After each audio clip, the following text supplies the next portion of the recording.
திருச்சிற்றம்பலம்.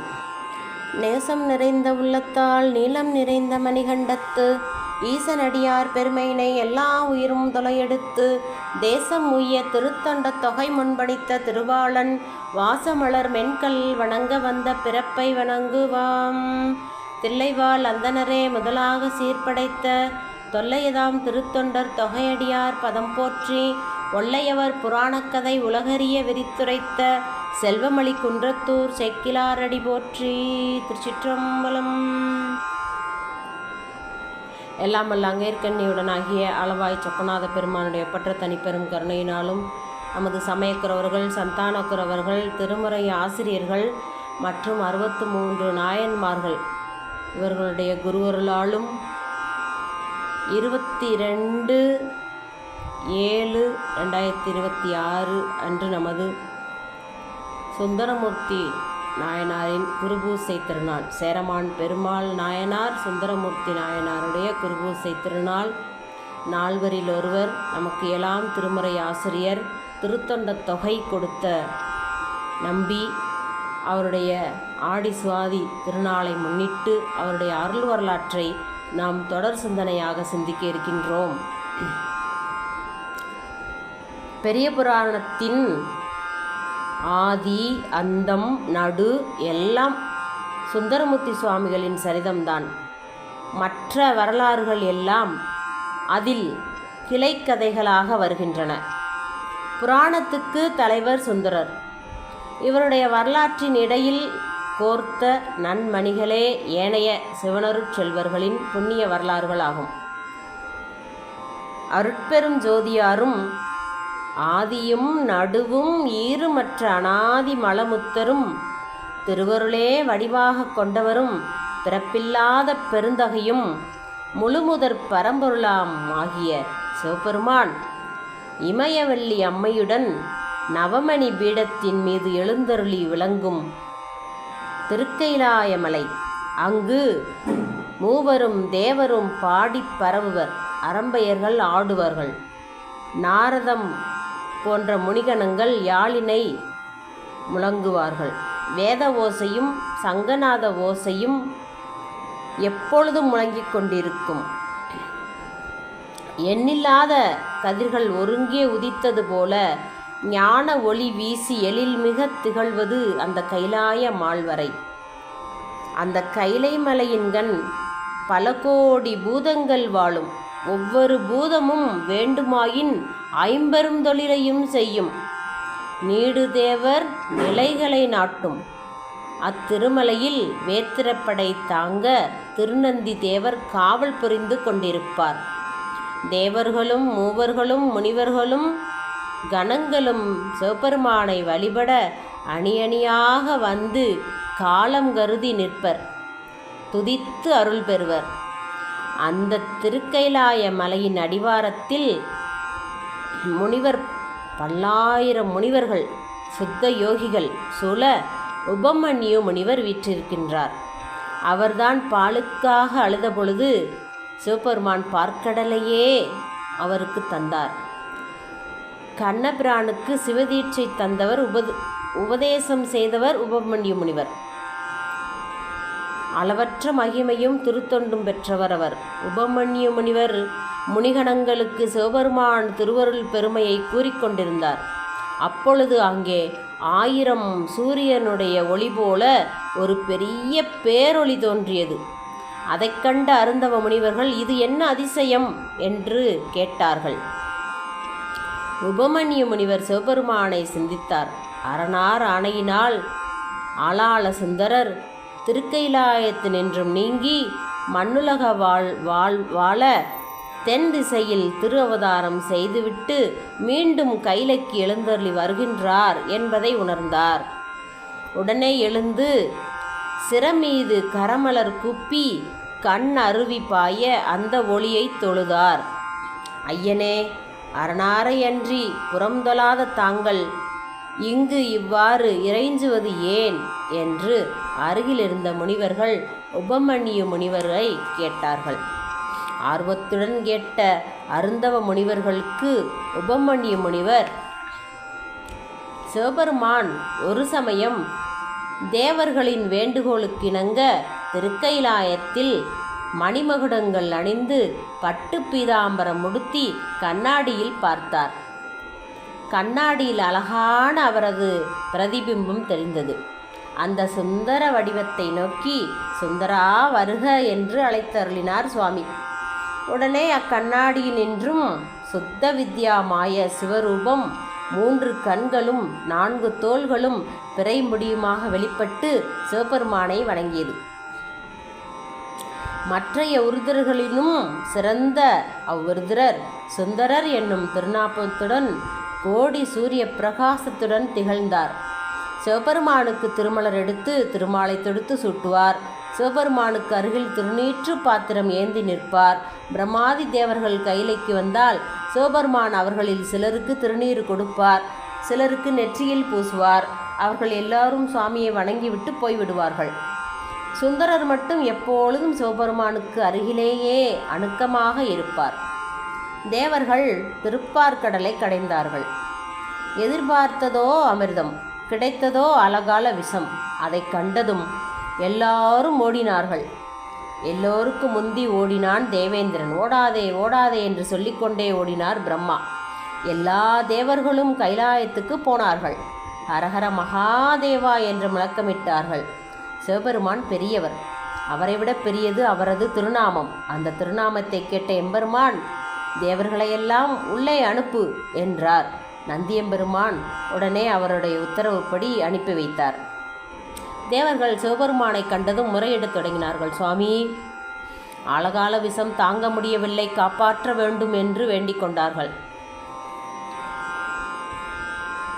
சுந்தரா, அவ்விடத்தை இவ்விடத்துக்கு கொண்டு வா என்று சிவபெருமான் சுந்தரருக்கு உத்தரவிட்டார். அதனை கொண்டு வந்தார் சுந்தரர். ஆனால் ஆளாள சுந்தரர் என்று அதனால் பெயர் பெற்றார். சுந்தரனின் இனி சுந்தர வரலாற்றை நாம் சிந்திப்போமாக. சுந்தரர் மலர் பறிக்க நந்தவனம் சென்றார்.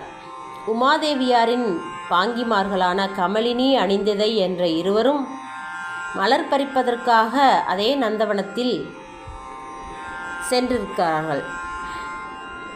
அந்த பெண்களை கன நேரம் விரும்பி பார்த்தார் சுந்தரர். அவ்வாறு தாம் விரும்பி பார்த்தது பெரும் பிழை என்று உணர்ந்த சுந்தரர் உடனே பஞ்சாட்சரம் சொல்லி தண்டனிட்டு சிவபெருமான் திருவடியில் மலர் மாலை சாத்தினார். சுந்தரா, நந்தவனத்தில் என்ன நடந்தது என்று கேட்டார் சிவபெருமான். குற்றத்தை யாரும் அவ்வளவு சுலபமாக தம் மீது போட்டுக்கொள்ள மாட்டார்கள். ஆனால் சுந்தரர் மறைக்கவில்லை. சுவாமி, தவறு செய்துவிட்டேன். திருநந்தவனம் வந்த பெண்ணை ஒரு வினாடி விரும்பி பார்த்து விட்டேன் என்றார். வேண்டுவார் வேண்டுவதே தருகின்றவரன்றோ சுவாமி. சுந்தரா, இது காமனை தகனம் செய்த இடம். எனவே நீ அந்த பெண்களுடன் இங்கே வாழ்வதற்கு இல்லை. ஆகவே பூவுலகில் மாதவம் செய்த தென் திசை சென்று அந்த பெண்களுடன் சில காலம் வாழ்ந்து வர கடவாய் என்று திருவாய் மலர்ந்து அருளினார் சிவபெருமான். மனைவியை தவிர மற்ற மங்கையரை விருப்பத்துடன் பார்க்கக்கூடாது. கைலாயத்திலிருந்து அப்படி பார்த்த ஒருவர் பூலோகம் வர நேர்ந்தது என்றால் எங்கிருந்து பார்ப்பவர்கள் எங்கே போவது? ஐயனே, நான் பூலோகத்தில் மையல் கொள்கின்ற பொழுது தடுத்தாட்கொள்ள வேண்டும் என்று சுந்தரர் சிவபெருமானை வேண்டிக் கொண்டார். புண்ணிய ஆன்மாக்கள் மேலுலகம் புண்ணியம் முடிந்த பின் ஒளிவடிவாக பூலோகம் வருவார்கள். இதைத்தான் நட்சத்திரம் விழுகின்றது என்று கூறுகின்றார்கள். இப்படியாக சுந்தரரின் ஆன்மா பூலோகம் வந்தது. சுந்தரர் போன ஜென்மத்தில் கைலாயத்தில் 2 பெண்களை ஏன் விரும்பி பார்த்தார்? எல்லோரும் சிவபெருமானையே பாடினார்கள். திருத்தொண்டர்களை பாடுவது எப்படி?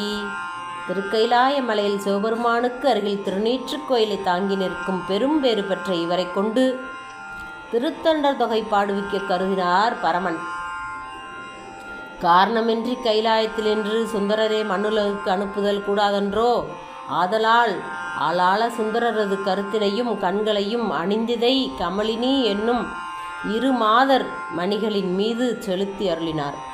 காமனை எரித்த ஞான பூமியில் காம எண்ணம் உண்டாகாதென்றோ? நுட்பமாக நுனித்து உணராதார் சுந்தரர் காமுற்று நோக்கிறார் என்பர். காம தகனம் நடந்த இடத்தில் காமத்துக்கு வலிவு ஏது? கண்ணுதற் கடவுளது திருவருள் அங்கனம் தூண்டியது. மாதவம் செய்த தென் திசை வாழவும் தீதில்லா திருத்தொண்ட தொகை தரவும் போதுவார் அவர் மேல் மனம் போக்கினார்.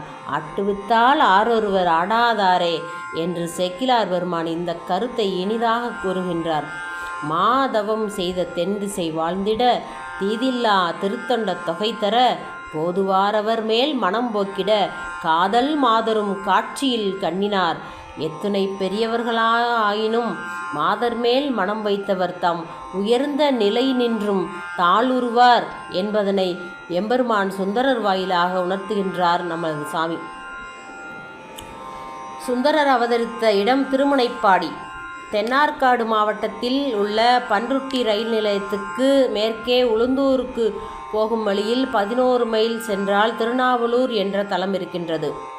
அந்த தலம் நடுநாட்டு தலம்.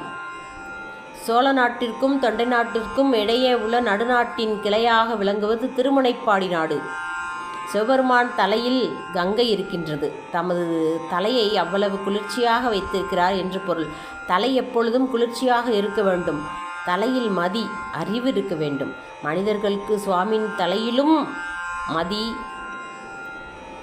சந்திரனுக்கும் பாம்புக்கும் பகைவர்களாக இருக்கின்றவர்களை தலையில் ஒன்றாக வைத்து கொண்டாராம் சாமி. பகைவர்களாக இருக்காங்க, பாம்புக்கும் சந்திரனுக்கும் பகை, அவங்க ஒன்றாக கொண்டு போய் தலையில் வைத்து கொண்டார் சுவாமி. மங்கையர் வதன சீதமதி இருமங்கும் ஓடி செங்கையல் குலைகள் நாடும் திருமுனைப்பாடி என்கின்றார் சேக்கிழார். அங்குள்ள மங்கையர்களின் மின் போன்ற கண்கள் காதை நோக்குகின்றன. திருமுனைப்பாடியிலே அழகான பெண்கள் இருக்கின்றார்கள். அவர்களின் கண்கள் நீண்டவை. அந்த நீண்ட கண்கள் வந்து செவிகளை நோக்குகின்றது. கைலாயத்தில் 2 பெண்களை விரும்பி பார்த்ததால் தானே சுந்தரர் பூ உலகில் அவதாரம் செய்தார். அவரது கதையை பாடும்போது எடுத்தெடுப்பிலே பெண்களை பற்றி சொல்லுகின்றாரே ஏன்? பள்ளிகள் கோயில்கள் இருக்கின்ற நாடு திருமுனைப்பாடி என்று சொல்லக்கூடாதா? இதற்கு விடை தேடுவோம். முகத்தில் 5 பேர்கள் குடியிருக்கின்றார்கள். மெய், வாய், கண், செவி, மூக்கு. இந்த 5வரில் மூத்தவர் காது. கண் கடைக்குட்டி. இந்த கண் காதை பார்த்து, காதண்ணா, கோயில் ஆராதனை செய்ததும் தட்டை என்னிடம்தான் நீட்டுகின்றார்கள், உன்னிடம் காட்டுவதில்லை. பூமாலை போட்டால் கண்களில் தான் ஒற்றிக்கொள்வார்கள், காதிலே ஒற்றிக்கொள்வதில்லை. பிரியமானவர்களை கூப்பிடும்போது கண்ணா கண்ணா என்று தான் கூப்பிடுகின்றார்கள், காதே காதே என்று அழைப்பதில்லை. ஆகவே எனக்குத்தான் பெருமை என்று கூறிக்கொண்டது. தம்பி, நீ இளம்பிள்ளை, அவசரப்படுகின்றாய். சொல்கின்றேன் கேள். பிறந்தவுடன் காதுதான் எல்லாவற்றையும் முதலில் கேட்கும். சிறிது நேரத்துக்கு பிறகுதான் கண் திறக்கும். அது மட்டுமன்று, கண் இல்லாதவன் வித்துவானாக இருக்கலாம், காது இல்லாதவன் வித்துவானாக இருக்க முடியாது. அந்தக கவி வீரராகவ முதலியார், மாம்பழ கவிச்சிங்க நாவலர் ஆகியோர் கண் இல்லாதவர்கள்தான், ஆனாலும் பெரிய வித்வான்கள். யாருக்கு காது கேட்கவில்லையோ அவன்தான் பொதுவில் ஊமையாகவும் இருக்கின்றான். காது குத்தும் கல்யாண வைதீக சடங்குகளில் ஒன்று. அது மாதிரி கண் குத்துகின்ற கல்யாணம் எங்காவது உண்டா? செவி இருக்கின்ற இடத்திலே இருந்து வேலை செய்யும். முதலாளி இருந்த இடத்திலே வேலைக்காரனிடம் வேலை வாங்கலாம். கண் அந்தந்த இடங்களுக்கு சென்று வரும். அது மட்டுமல்ல, முதலில் ஆபத்து வருவது கண்ணுக்கு தான். 40 வயதிலேயே வெள்ளெழுத்து வந்துவிடும். செவிக்கு அப்படியல்ல. ஆகவே தம்பி, எனக்கு மிகுந்த பெருமையுண்டு. அதனால்தான் அந்தணர்கள் அசுத்த காலத்தில் பூநூலை காதில் சுற்றி கொள்கின்றார்கள். ஒரு பொருளை சிறிது நேரம் பார்த்து கொண்டே இருந்தால் கண் வலிக்கும், எழுதி கொண்டே இருந்தால் கை வலிக்கும், சாப்பிட்டு கொண்டிருந்தால் வயிறு வலிக்கும், பேசிக்கொண்டிருந்தால் வாய் வலிக்கும், வயிறு வலிக்கும். மணிக்கணக்கில் கேட்டுக்கொண்டிருந்தாலும் காது வலிக்காது. துன்பமின்றி இன்பம் நுகர்வது செவி ஒன்றுதான். தோடுடைய செவியன் என்றல்லவோ தேவாரமும் தொடங்குகின்றது என்று காது கூறியது. சுந்தரமூர்த்தி நாயனார் பூலோகத்தில் அவதாரம் செய்தார். எதற்காக அவதாரம் செய்தார்? தேவாரம் பாடுவதற்காக. அந்த தெய்வத் தமிழை கேட்க தவம் செய்தது காது. சுந்தரமூர்த்தி நாயனார் கண்ணால் பார்த்ததால் தானே பூலோகம் வந்தார். ஆகவே சேக்கிழார் பெருமான் கண்களை பாடியது பெண்களுக்காக அல்ல. தேவாரம் கேட்க கொடுத்து வைக்காத கண்ணும் கொடுத்து வைத்த காதும் எங்கே என்று பார்க்கின்றார். காதலவோடிய கண்களை கொண்ட மங்கையரை பார்த்தவுடன் சுந்தரமூர்த்தி நாயனாரின் தெய்வத்தமிழை கேட்க நீ கொடுத்து வைத்தாயே, நான் கொடுத்து வைக்கவில்லையே என்று கண் ஏக்கத்தோடு காதை பார்த்து கேட்பது போல் பாடிவிட்டார். அப்படியென்றால் மங்கையர் என்று ஏன் சொல்ல வேண்டும் என்ற கேள்வி எல்லாம். கேட்கின்ற வாய்ப்பு ஆண்களுக்கு அதிகம், பெண்களுக்கு அத்தகைய வாய்ப்பு குறைவு. அவர்கள் பேசுவது அதிகமே ஒழிய கேட்பது குறைவு என்று வேடிக்கையாக சொல்வதுண்டு. பிள்ளை பேறு, குழந்தைகளை கவனித்தல் என்று அவர்களுக்கு பல வேலைகள். ஆகையால் கேட்கும் வாய்ப்பு அவர்களுக்கு மிக குறைவு. எனவே அவர்களை குறிப்பிட்டு சொன்னால் விசேடம்தானே. அதனால் குறிப்பிட்டு அந்த பெண்களின் காதுகளின் சிறப்பை சுந்தரமூர்த்தி நாயனாரின் செந்தமிழ் பாடல்களை கேட்க கொடுத்து வைத்தாயே என்று ஏக்கத்தோடு கண் பாடியது போல அமைத்திருக்கின்றார். திருமுனைப்பாடி என்ற நாடு நடுநாடு சோழவள நாட்டிற்கும் தொண்டை நாட்டிற்கும் இடையே இருப்பதால் நடுநாடு என்று பொருள் கொள்ள வேண்டா. சேர சோழ பாண்டியர்களுக்கு நடுநிலையாக இருந்த நாடு நடுநாடு. அந்த நடுநாட்டிலே மூவேந்தர்களும் தாங்கள் படைகளை கொண்டு வந்து நிறுத்தி வைப்பார்கள். அதனால் திருமுனைப்பாடி என்று வழங்கப்பட்டது. மிகவும் பெருமை பெற்ற அந்த நாட்டிலே தெய்வ நலமும் சைவ நெறியும் ஏனைய வளமும் பொருந்தி விளங்கிய தலம் திருநாவலூர். அதில் பொதுவாக ஏனைய மரபினரும் சிறப்பாக ஆதி சைவர்களும் இனிது வாழ்ந்தனர். சிவபெருமானை முப்போதும் திருமேனி தீண்டி சிவாகம முறைப்படி வழிபாடு செய்யும் ஆதிசைவர் திருமரபிலே சடையனார் என்பவர் தோன்றினார். அவர் இளமையிலிருந்தே எல்லா நற்குணங்களும் தாமே அமையப் பெற்றவர். கற்பு நலமிக்க இசைஞானியார் என்ற அம்மையார் அவருக்கு வாழ்க்கை துணைவியாக அமைந்திருந்தார். மாதொரு பாகனாருக்கு வழி வழி அடிமை செய்யும் வேதியர் குலத்துள் தோன்றி மேம்படு சடையனாருக்கு ஏதமில் கற்பின் வாழ்க்கை மனை இசை ஞானியார் வாழ் தீதகன்று உலகம் உய்ய திரு அவதாரம் செய்தார். முருகப்பெருமானுடைய அவதாரத்தை கச்சியப்ப சுவாமிகள் குறிப்பிடும் பொழுது ஒரு திருமுருகன் வந்தாங்கு உதித்தனன் உலகமுய்ய என்று பாடுகின்றார். சேக்கிழார் பெருமான் பாட்டை விட 2 மாற்று குறைவு. முருகப்பெருமான் உலகமுய்ய வந்தார் என்றார் சேக்கிழார் பெருமான். ஆனால் முருகப்பெருமான் உலகமுய்ய வந்தார் என்றார் கச்சியப்பர். ஆனால் சேக்கிழார் பெருமானோ சுந்தரருடைய அவதாரம் பற்றி சொல்லும் பொழுது தீதகன்று உலகம் உய்ய என்று சொல்கின்றார். அந்த தீது என்பது என்ன அப்படின்னா, அடியாருடைய பெருமையை அறியாத பெரும் தீங்கு உலகில் இருந்தது. ஆகவே தொண்டர்களை பாடினார் சுந்தரர். பார்க்கடலில் பனிமதி தோன்றியது போல திருமகவை கண்டு தாய் தந்தையரான சடையனாரும் இசைஞானியாரும் மகிழ்ந்தார்கள். தம்பிரான் அருளால் பிறந்த அந்த குழந்தைக்கு நம்பி ஆரூரர் என்ற திருநாமம் சூட்டினார்கள். நம்பி ஆரூரருக்கு நவமணி கலன்களும் இரத்தின சுட்டிகளும் அரைஞானும் பஞ்சாயுதமும் சதங்கையும் பூட்டி அழகு செய்தனர். ஆரூரர் அற்புதமாக வளர்ந்து வீதியில் தளர்நடையிட்டு தேர் உருட்டி விளையாடுவாராயினார். ஒரு நாள் அந்த நாட்டினை ஆளும் அரசராகிய நரசிங்க முனையரையர் பெரும் தேரில் வந்து கொண்டிருந்தார். அப்போது வீதியில் நம்பியார் ஒரு சிறு தேரில் விளையாடி கொண்டிருப்பதை கண்டார். அந்த குழந்தையின் பொலிவை கண்ட அவர் இதன் மீது அளவில்லாத அன்பு வாரி எடுத்தார். இந்த குழந்தை யார் குழந்தை என்று அங்கு இருந்தவர்களிடம் விசாரித்து அறிந்து தமது நண்பராகிய சடையனாரையும் இசைஞானியாரையும் தொழுது ஆரூரரை தமக்கு மகனாக தந்து அருளுமாறு வேண்டினார். உடனே உயிரினும் இனிய தம் மைந்தரை அரசனுக்கு கொடுத்தார்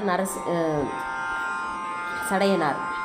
நரசிங்க முனையர் அரும்பெரும் காதல் மைந்தராக அந்தனர் திருவும் அரசர் திருவும் ஒருங்கே பொழிய மிகவும் செல்வமாக வளர்ந்தார். குழந்தை நல்ல சீலத்துடன் தமிழ் புலமையுடனும் நான்மறையங்கம் பயின்ற நாவுடனும் விளங்கிற்று. இதனை சீலம் வல்ல சிறுவன் என்றும் நான் மறையங்கம் மோதிய நாவன் என்றும் ஒற்றியூர் தேவாரம் குறிப்பிடுகின்றது. கற்ற தமிழ் புலவன் தேடிப்பாடிய சொற்புலவன் என்று அருணகிரிநாதரும் பழனி திருப்புகளில் பாடுகின்றார். அரண்மனையிலிருந்து பல ஆசிரியர்கள் வந்து குழந்தைக்கு கல்வி புகட்டினார்கள். நம்பியாரூரர் படிக்கவில்லை. கல்வி பள்ளத்தில் வெள்ளம் வந்து தங்குவது போல அவரிடத்தில் வந்து தேங்கியதாம். நாயன்மார்களிலே நிரம்ப படித்தவர் சுந்தரர். அவர் பெரிய கலைஞர், நாவலர் என்ற பெயரும் அவருக்கு உண்டு.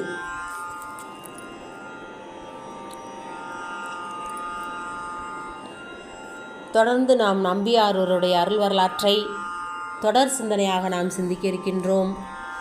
அடுத்து தடுத்தாட்கொண்ட புராணம் வருகின்றது. நமது சுந்தரமூர்த்தி சுவாமிகள் திருமணத்தை தடுத்தாட்கொண்டது, அவர் பித்தா பாடியது, தொடர்ந்து திருத்தொண்டத்தொகை பாடியது, அப்படி என்று அவருடைய அற்புத செயல்களையெல்லாம் நாம் சிந்திக்க இருக்கின்றோம்.